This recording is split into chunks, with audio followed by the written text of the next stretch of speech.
welcome to the podcast. Nobody puts market in the corner. It's so good to have you with us. Obviously, it's really good. We've got a couple of Southern guests who've been on and recorded sessions with us recently, so it's good to have a bit more Northern representation. Do you mind just introducing yourself? Sure, yeah. Hi. Thank you, Nathan, for having me on your podcast. I'm glad we finally managed to get together and do Me it. too. And I promise for all the Northerners out there, I'll be as Northern and as Yorkshire as possible today. So I'm Rowan. I am the head of marketing at BCN. We are a leading UK Microsoft partner, managed IT support company and digital transformation partner based up here in Manchester. Nice. Well, thank you for those. Obviously, for those who don't know BCN, I think that's a nice little intro. I'm sure they can go on your website and find out more. So, obviously, a bit like me, you've had quite a varied kind of pre-channel experience. We've been around the block a little bit. Kind of just talk me through your work history. What's it been like, kind of up until this point? Yeah, sure. So I've had quite a varied career. I've clocked up over 20 years now in marketing, and I did my degree in marketing as well. So I've worked for some great brands along the way. So Warburton's Bread, Mamas and Papas, Bon Marché, Best Western Hotels, and I've also spent some time over at the agency side of things. So understanding how it feels to be agency side has been a really crucial part of shaping how I approach work today as well. And then, yeah, more recently over here in the tech world for the last 8 years. I feel like it's a bit like national service. I think everyone who works in marketing should do a little bit of time in the agency world just to understand like it is a different beast, and it's such a culture shock. I think when you come from in-house, and even in-house can feel busy, and then coming to agency can just be a real baptism of fire. So yeah, I think it's not for the faint-hearted, as you'll probably know. But yeah, Totally agree, and I agree with that. Every marketer should do a bit of agency side, and I say that a lot to my teams as well. To experience that, it really helped me in terms of balancing workload, but also understanding where the client's coming from, understanding what they need, and I also met some of my nearest and dearest friends today because you're in an agency full of people of the same situation, really. It was a great experience, and I'm so pleased I did it. yeah, I almost think if you're an internal IT manager, it's probably worth at some point in a similar vein going and working with for an MSP so you can understand what it's like on the other side. Because Yeah. I think if you're in house and you get agency experience, I think you really start to understand what a good brief looks like. For example, so when you're briefing an internal Yes. designer or an agency designer, you understand kind of like the minimum things that they're going to need. Yeah, I definitely am. I'm championing the everyone should do a bit of marketing agency national service before they're allowed out into the wild. I totally agree. Totally agree. So, do you think obviously having all of that kind of B2C experience and kind of that non-channel experience before you came into this weird world, do you think that kind of like helps or hinders? I think it's a massive help having a broad experience of different sectors and different businesses, types of businesses, to really kind of understand marketing and how it differs between different places. It's been a huge help to me. Yes.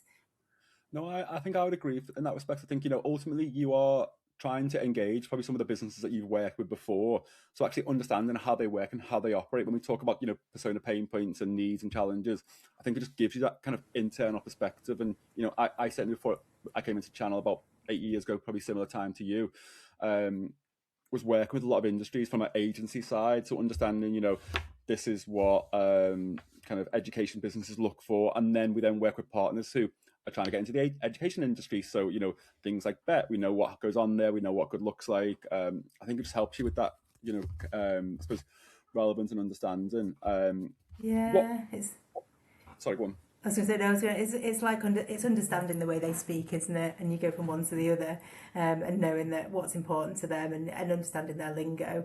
It all comes back to fundamentals of marketing in terms of reaching them with the right message in a way that will resonate with them. So by going, having all these different levels of experience in different places, you really have that exposure.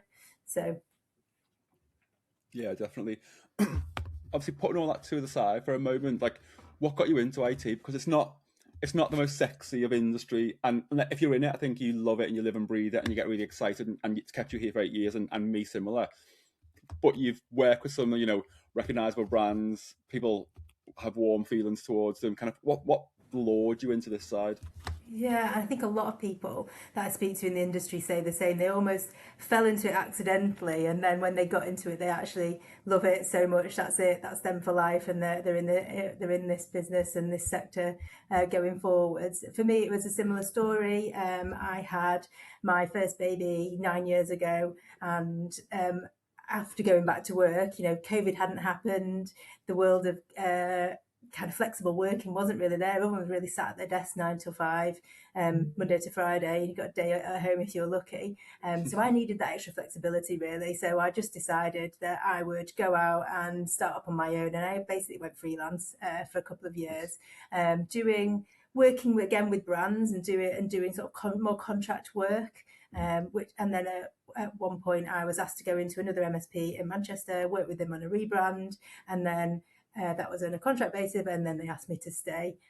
So I became a permanent member of staff for them, and that's it. I fall in love with tech, and that's it. That's me. So, would you class yourself as a lifer then? I'm gonna kind of ask you to make a commitment here. Are you committing the rest of your working life to the channel? I mean, let me. No one's gonna hold you to it. I'm Okay, sure. no, I'm just thinking of a funny answer. I will definitely commit to being the channel going forwards. I think it's very exciting industry to be in at the minute. The channel and tech itself, especially with what's happening with AI at the minute, being able to work with people within that industry and be at the forefront of all those changes, especially within a marketing function, is really important to me. And yeah, I think it's a great place to be right now. No, I definitely. So, what do you think has been the biggest difference between the experience pre-channel and then kind of the last 8 years? This is a good question. I was thinking about it the other day. So I think the biggest change is that the previous places that I've worked have had larger marketing departments, and they've been a more traditional marketing function. I think the difference coming into a tech, and what I've certainly seen over the last 8 years, is actually a real change in mindset about marketing within tech and channel businesses. So I'd say when I first joined, marketing was viewed very much as a support function for the sales team, and that has been through a huge amount of change recently. Tech businesses, channel businesses are seeing the benefit that marketing can bring if marketing's involved much earlier in the strategy, the product development, the go-to-market plans, and that has been one of the biggest changes. I've noticed that now marketing is becoming a fundamental part of the go-to-market growth motions and involved much earlier than at the end as oh, by the way, we need some PDFs. Yeah. By the way, we need some flyers printing for this event that Yeah. we know nothing about. Yeah, we've all Yeah. been there. One of the previous guests that we've had on, we spoke about how marketing back in the day used to be marketing, and then everything else people didn't want to do. So if you didn't have an internal IT manager and the printer broke, you were asked like, "Oh, In can you fix the marketing. printer?" Because you were printing the leaflets on the printer, so you must know how to fix it. Yeah. And everything else. Yeah, I've certainly been given tasks that are just not marketing at all in the past, and you just do it, don't you? Yeah, exactly. But I think people now are really understanding what role marketing can play, and Yeah. really hope no one asks me to fix the printer. I don't know anything about printers and USBs and. I mean, you're probably lucky you work in an IT business, so hopefully there are hundreds more people who are more capable, qualified, competent, Exactly. and experienced at doing those exact things. That is So let's genuinely one of the bonuses of working in a tech business, is a support somebody in support over the next bank. log a ticket and see what happens. Yeah. Yeah, it's brilliant. So let's talk a bit about BCN then. Obviously, BCN has Yeah, been growing, been scaling for a number of years now, yeah. which is obviously exciting to see. What's it like leading a marketing team during that period? Through all the mergers and acquisitions and the growth, it's been a really exciting time. The business never really stands still, never really stands still, which is it has a lot of pressure, but it's also it's also a great place to be. We've done a number of acquisitions over the last few years, and it's always a challenge to bring those brands very quickly into the BCN brand. And that's always a fun and exciting thing to do. And I think we still very much have a startup mentality. We're still agile. We're still able to bring in new ideas and test and trial them. And that's the part that I've been loving about BCN. That actually BCN bring brilliant people in to do their jobs, and they trust them to do it to the best of their ability and bring in those new ideas.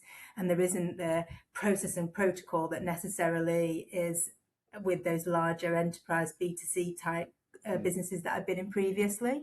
So as long as the idea is sound and it's safe and secure to do, there's definitely you make your own success here. So you're able to go and trial these things, do a proof of concept, make sure it works, and then move forwards with it. But it's definitely a challenge in business when it's very fast moving. And I would say that from a marketing perspective, marketers love to be quite planned. We like to have a 12-month plan in place, and we like to know where we go in. The strategy is built. This is where we're going to see the growth. This is what we're going to do. But I've very quickly come to terms with the fact plan needs to be reactive, because something will happen inevitably. Something crazy will happen in the market where we have to react, or there might be something that from a business perspective we need to just pivot slightly. We might launch something new that wasn't planned as a reaction to those markets, or it might be that we need to just promote and push a product because the business needs to bring more revenue into a certain area. So it's exciting, but there is that acceptance that actually we have to have a strategy, we have to have a plan, but there has to be the leeway in there to pivot, and that's never going to change. And so there's no point in fighting it. It's so I was that there has to be that chance to pivot, and then we have to accept that, and that's something I now know is going to come, and I plan for the unexpected. You plan for the things you can't plan. Yeah, exactly. I think that's really important. How do you manage, and we don't have to go into specifics of examples, but how do you manage the curveball? Oh, Rowan, can your team pick up this? And by the way, we need it done tomorrow afternoon. Or, yeah, your plan's great, and we've signed off and we loved it, but we want to do this now. Like, how do you manage that? And how do you manage that with the team as well?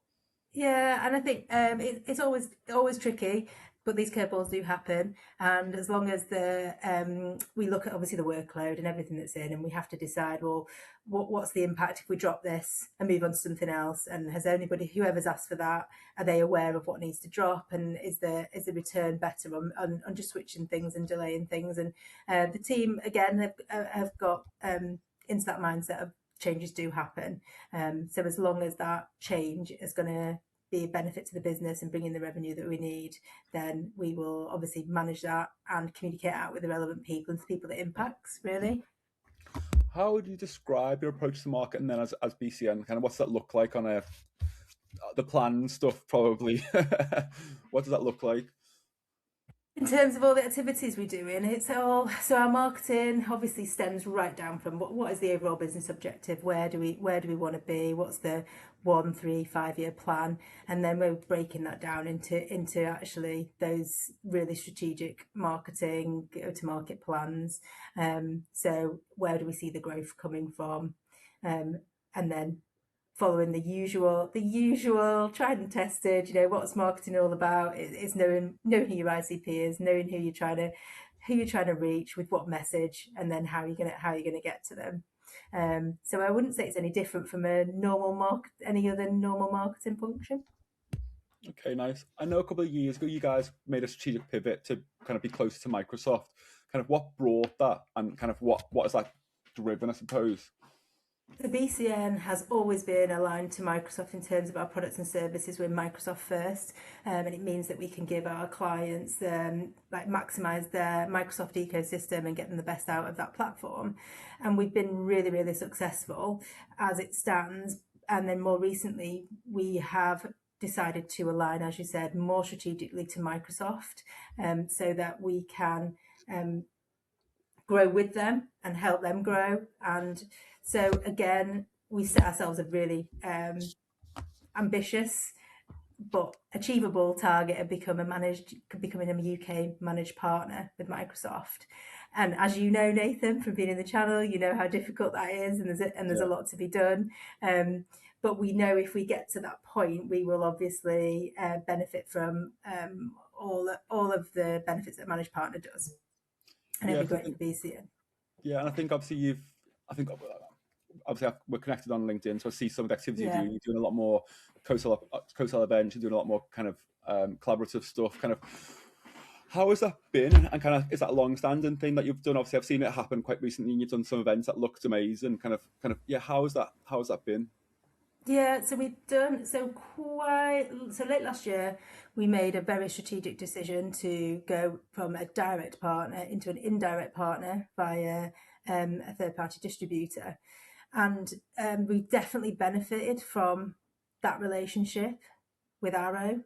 Um, and that's helped us become closer to Microsoft already. And obviously, we also benefit from Microsoft's expertise Yeah. and advice around that. We've treated the Microsoft objective that we're looking to, you know, we've treated our objective to become a managed partner with Microsoft in the same way that you would treat any marketing campaign.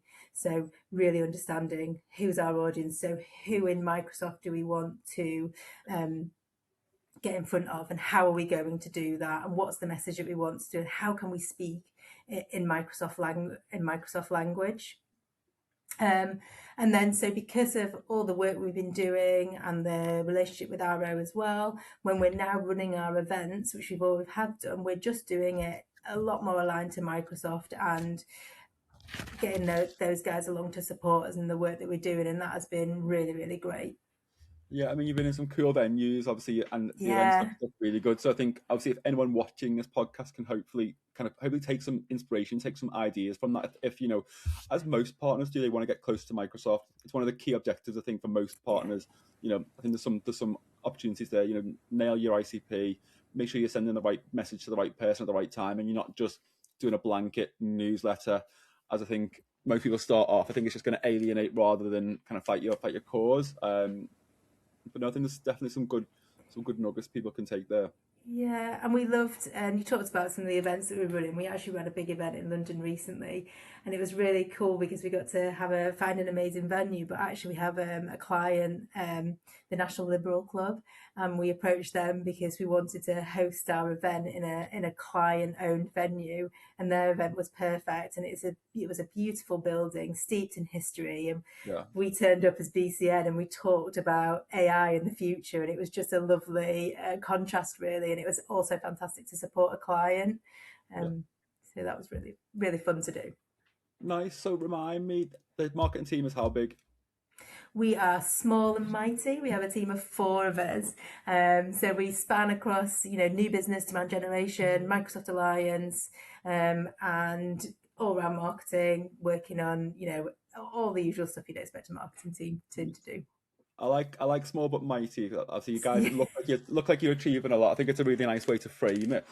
So with a modest headcount, I'm sure it's a drop in the ocean compared to the wider business headcount. But with a modest headcount, how do you stay on track and ensure that what you're doing is right and you're not kind of being distracted? We've obviously spoken earlier around curveballs and last minute things. How do you make sure that kind of you can still deliver to the high quality that the business expects and that you are used to doing when kind of priorities are starting to mound? Yeah, it's tricky to stay on track sometimes, and I think that it's all about, we as a team, we communicate really, really well together, and we have weekly catch ups where we're always talking about what's everyone's top three priority. Has anybody got any blockers?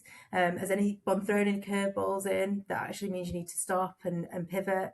So we're always communicating in that respect, and then obviously if there's any bigger changes, then we need to flag it with the wider team. We'll communicate that out. But I think staying close as a team and communicating well is probably my number one tip. Nice.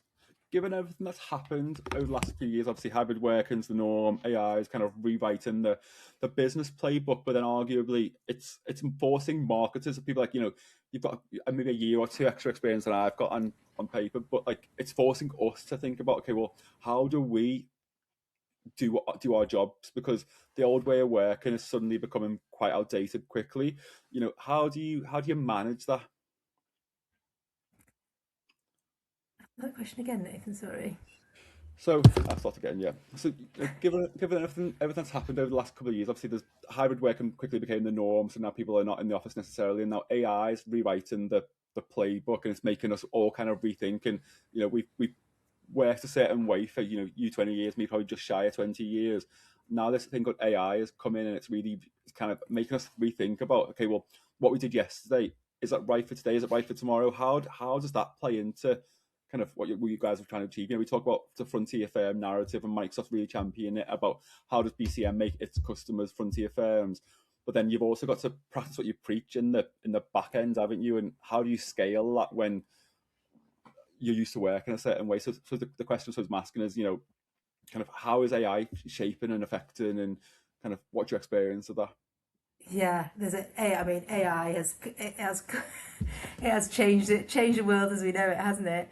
Yeah. And especially for BCN, we again, BCN as a business, we made the decision that actually if we wanted to help our customers become frontier, we had to do it ourselves first.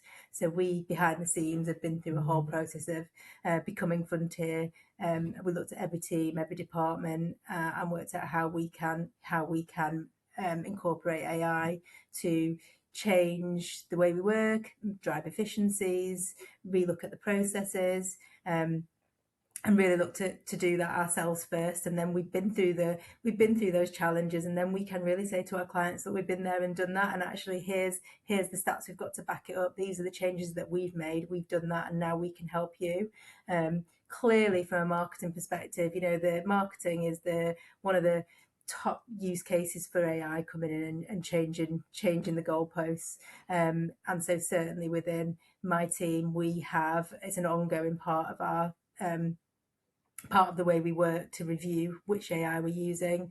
Clearly, we have to use AI in a very, very safe and secure way.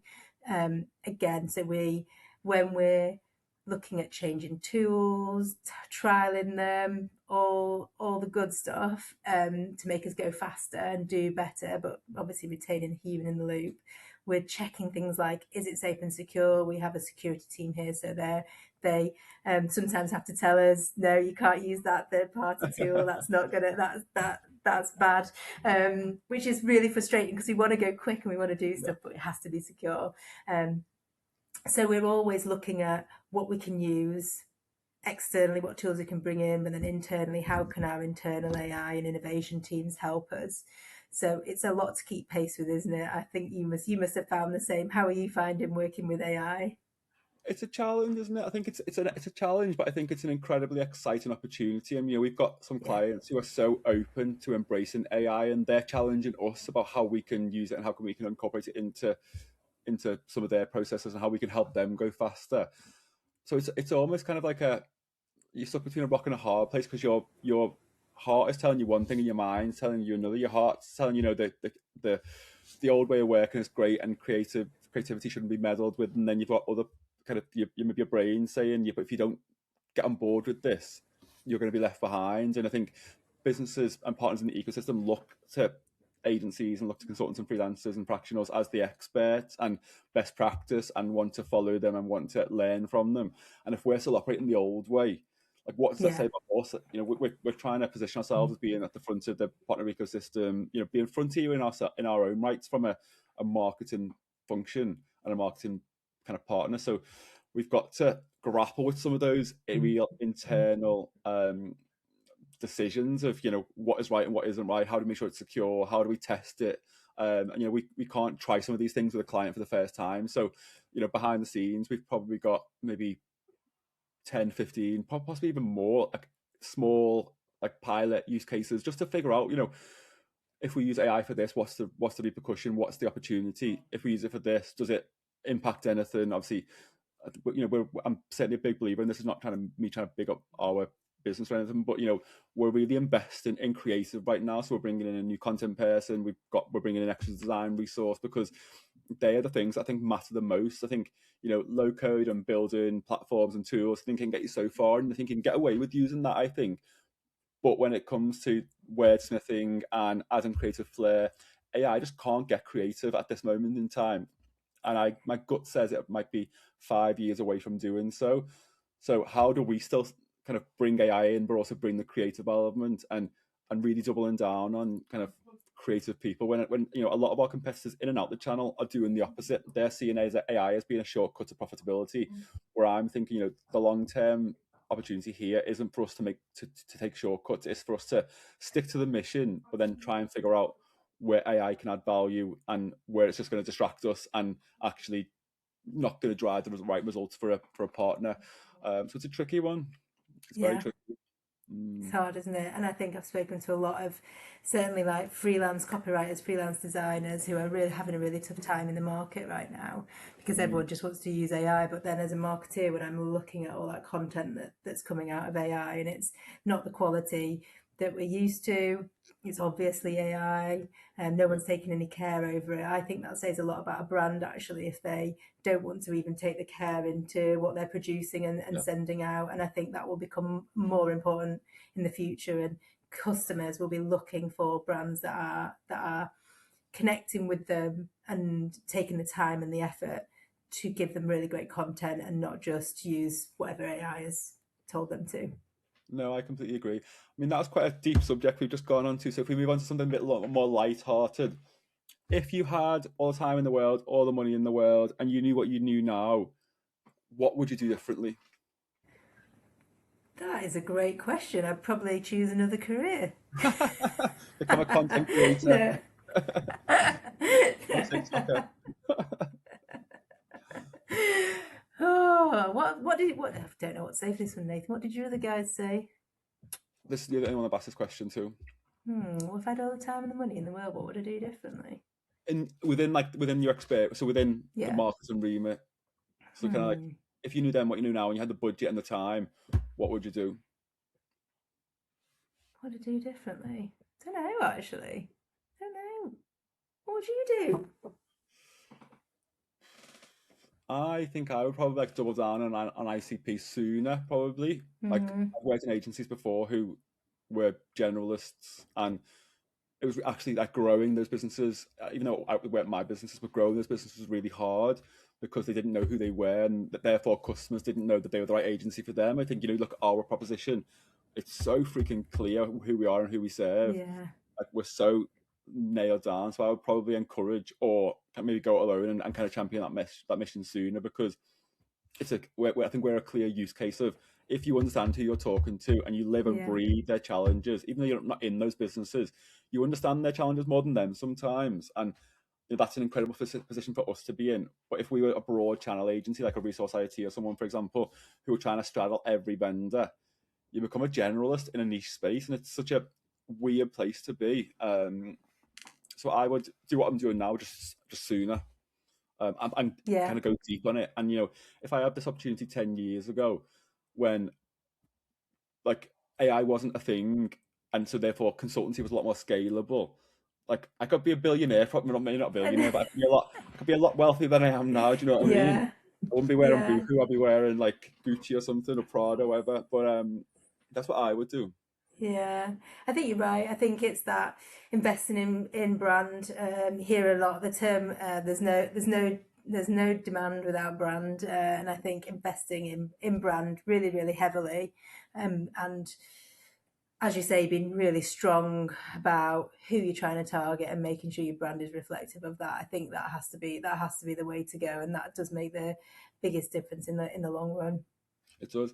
If I ask that question again, just because obviously I'm not going to have all the preamble Oh, in the recording, so if I I ask the liked question your again, answer. I mean we can include it, but there's like I can't flag off resource IT, but I asked the question again, and then just I think I love there's no demand without brand. I've never actually heard that, but I've heard like You branding know, brands and the importance of both. But I've never yeah. actually heard that there's no demand without Okay, brand. we'll do that. Um, so we've just chatted quite heavily around a quite an intense subject. AI. I think there's no right or wrong answer in that respect. If you had all the time and all the money in the world, and you were starting a game, but you knew what you know now, kind of what would you focus on? What would be different? I think I would definitely want to invest a lot more heavily in brand. I hear the phrase a lot at the minute, there is no demand without brand.